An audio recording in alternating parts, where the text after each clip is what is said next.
Hey, welcome to my channel. Today, we're pointing out some potential problems that won't necessarily be disclosed by the seller or show up in a home inspection.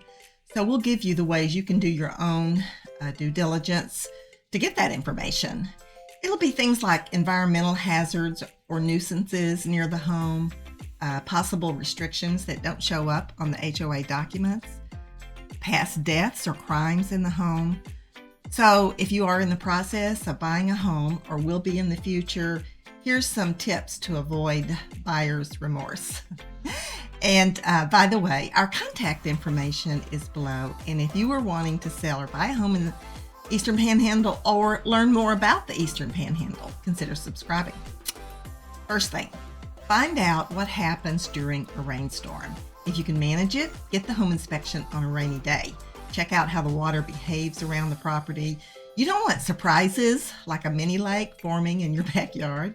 And if the property is on a septic system, if the water flow is such that a pool of water gathers around the septic system with no drainage, you could have some real problems down the road.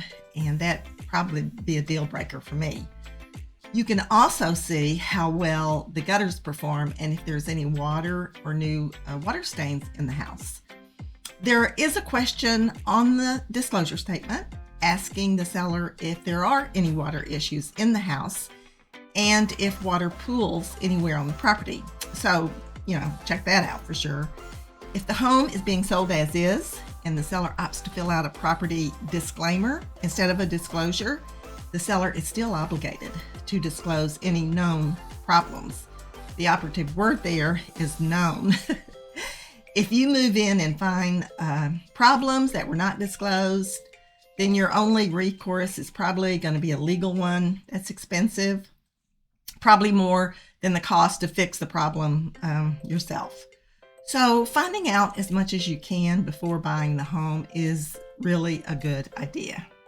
Number 2, do varied visits to see the home in all conditions. If you couldn't schedule the home inspection on a rainy day, then do some drive-bys in different weather conditions, see what's going on, how the property handles rain or snow. Also, check it out during various times of the day and week. Maybe you visit the neighborhood on a Friday night and next door there's a band blasting away in your neighbor's garage. Number 3, consider talking to the neighbors. Most people are receptive, friendly to people that may be a new neighbor. If you do see something like blasting music from a nearby home, ask them about it. If that's a regular thing or if there's anything else they can share about the area, maybe send over a box of cookies after you move in. Number 4, check for environmental hazards and nuisances. FEMA flood maps provide valuable insights into flood risks. If the property is in or close to a flood zone, you may want to get flood insurance. Check if there's a landfill or waste dump site near the home. And a good website for that is on the image here, so take a look there. Also, check for potential nuisances, like a gun range within hearing distance or a racetrack.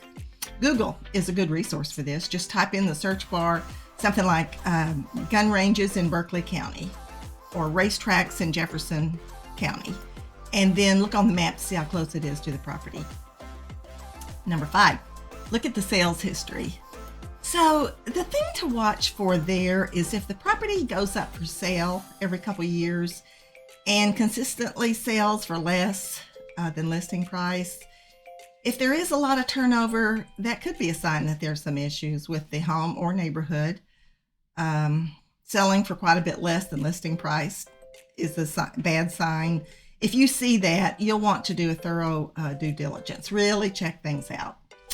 Number 6, HOA and deed restrictions. HOA fees.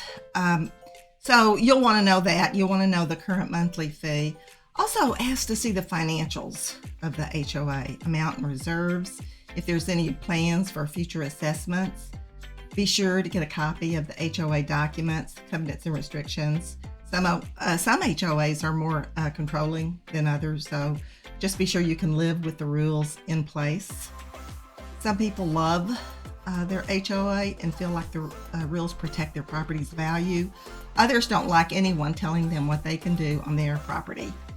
And something else, even if there's no current operating HOA, check to see if there are recorded restrictions for the subdivision.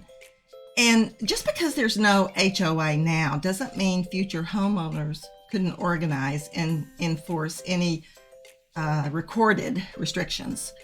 A couple years ago, we sold a home in a community with no current operating HOA, but there was one in the past, and there were covenants and restrictions recorded at the courthouse, just no one to enforce them.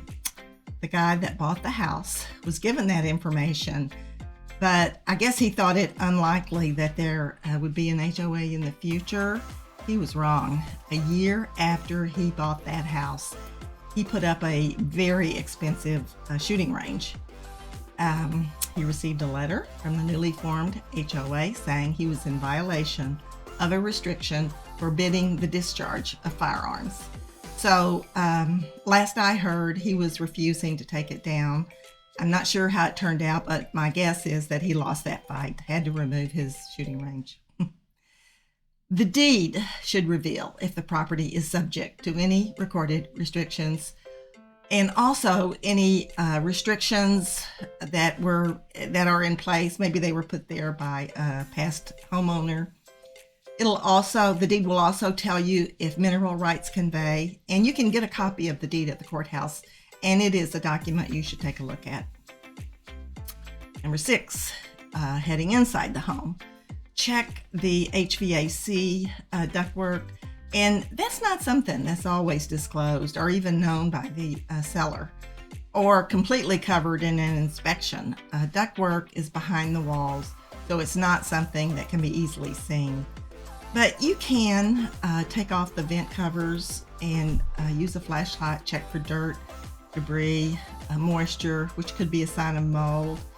If you see dust and debris, or there's a foul odor and moisture present, then it's a good idea to get the ducts cleaned. If neglected, air ducts can gather bacteria, mold, mildew, pollen, other allergens that wreak havoc if you have allergies. And this likely won't be a repair suggestion on a home inspection, but if it's an older house, ask the owner if they've had the ducts cleaned and when. If it's been a while, then that's something you're probably going to want to do when you move in. It should be done every 3 or 4 years, especially if you have allergies or kids with asthma.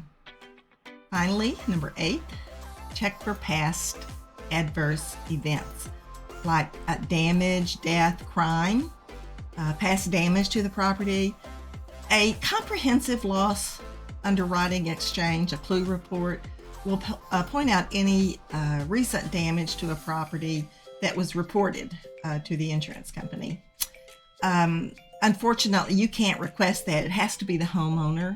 You can ask them if there's been any past damage that would show up on a clue report. They aren't obligated to provide a clue report, but they are required to answer the question truthfully about known past damage. Another thing they are required to answer truthfully, if they know, is if there's been any deaths or crimes committed in the home. Sellers are not required in West Virginia to volunteer this information, so it won't come up probably unless you ask.